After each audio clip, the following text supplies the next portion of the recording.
میں ہمارے بہت ہی محترم دوست ہمارے پاس موجود ہیں، ان کا بھی تعلق سویڈن سے ہے۔ ان کا نام عثمان مسعود جاوید صاحب ہے، اور ماشاءاللہ بہت ہی پیارا انداز ہے ان کا گفتگو کرنے کا، اور وہ بھی انشاءاللہ تعالیٰ اپنے دلائل یہاں پہ رکھیں گے کہ اللہ تعالیٰ کے سوا جو پکارتے ہیں وہ مردہ ہیں۔ تو پھر آئیے کسی بھی تاخیر کے بغیر ہم سنتے ہیں جو جناب عثمان مسعود جاوید صاحب، آئیے اپنا بیان پیش کیجیے، جزاک اللہ۔ بسم اللہ الرحمن الرحیم۔ اللہ تعالیٰ نے سورہ نحل میں جو کہ 16ویں سورت ہے، اس کی آیات 21-22 ہیں، جن میں اللہ تعالیٰ نے نازل فرمایا کہ والذین یدعون من دون اللہ لا یخلقون شیئا وهم یخلقون اموات غیر احیاء وما یشعرون ایان یبعثون۔ غیر احمدی علماء میں بانی جماعت اسلامی مولانا مودودی صاحب نے اس آیت کی تفسیر کا حق ادا کر دیا، اس لیے میں نے انہی کا ہی ترجمہ لیا ہے۔ تفہیم القرآن کی دوسری جلد ہے۔ ترجمہ یہ ہے کہ اور وہ دوسری ہستیاں جنہیں اللہ کو چھوڑ کر لوگ پکارتے ہیں، وہ کسی چیز کی بھی خالق نہیں ہیں بلکہ خود مخلوق ہیں، مردہ ہیں نہ کہ زندہ، اور ان کو کچھ معلوم نہیں ہے کہ انہیں کب دوبارہ زندہ کر کے اٹھایا جائے گا۔ اب یہ آیات بالکل واضح ہیں۔ ایسے لوگ ہیں جو کہ فوت ہو چکے ہیں، ان کو پکارا جاتا ہے۔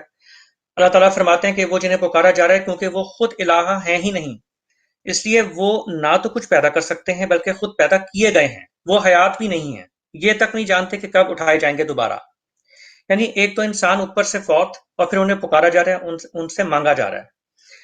مولانا مودودی صاحب کی تفسیر پیش خدمت ہے، وہ لکھتے ہیں یہ الفاظ صاف بتا رہے ہیں کہ یہاں خاص طور پر جن بناوٹی معبودوں کی تردید کی جا رہی ہے وہ فرشتے یا جن یا شیاطین یا لکڑی پتھر کی مورتیاں نہیں ہیں بلکہ اصحاب قبور ہیں، اس لیے کہ فرشتے اور شیاطین تو زندہ ہیں، ان پر اموات غیر احیاء ان کے الفاظ کا اطلاق نہیں ہو سکتا، اور لکڑی پتھر کی مورتیوں کے معاملے میں بعد الموت کا کوئی سوال نہیں ہے، اس لیے ما یشعرون ایان یبعثون کے الفاظ انہیں بھی خارج از بحث کر دیتے ہیں۔ اب لا محالہ اس آیت میں الذین یدعون من دون اللہ سے مراد وہ انبیاء، اولیاء، شہداء اور صالحین اور دوسرے غیر معمولی انسان ہی ہیں جن کو غالی، معتقدین، داتا، مشکل کشا، فریاد رس، غریب نواز، گنج بخش اور نامعلوم کیا کیا قرار دے کر اپنی حاجت روائی کے لیے پکارنا شروع کر دیتے ہیں۔ اس کے جواب میں اگر کوئی یہ کہے کہ عرب میں اس نوعیت کے معبود نہیں پائے جاتے تھے تو ہم عرض کریں گے کہ یہ جاہلیت عرب کی تاریخ سے اس کی ناواقفیت کا ثبوت ہے۔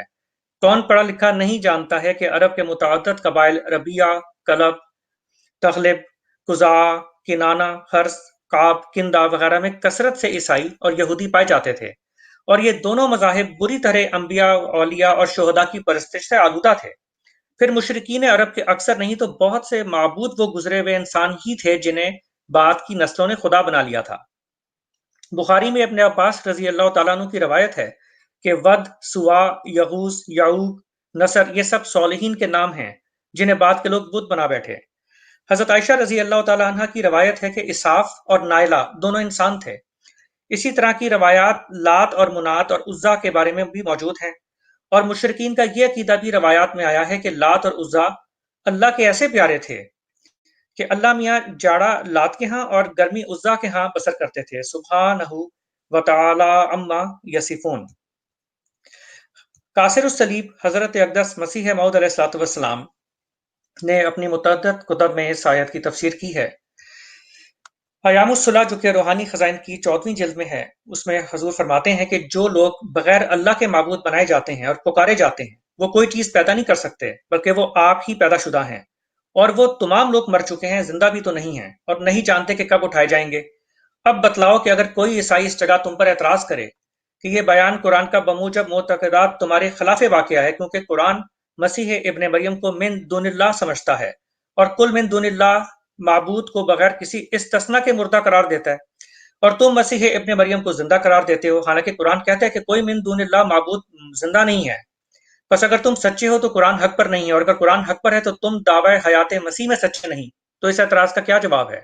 اور ظاہر ہے کہ قرآن شریف کا یہ فرمانا کہ تمام معبود غیر اللہ اموات غیر احیاء ہیں، اس کا اول مصداق حضرت عیسیٰ علیہ السلام ہی ہیں، کیونکہ زمین پر سب انسانوں سے زیادہ وہی پوجے گئے ہیں، اور تمام انسانی پرستاروں کی نسبت ان کا گروہ کثرت میں، قوت میں، شوکت میں، سرگرمی میں، دعوت شرک میں آگے بڑھا ہوا ہے۔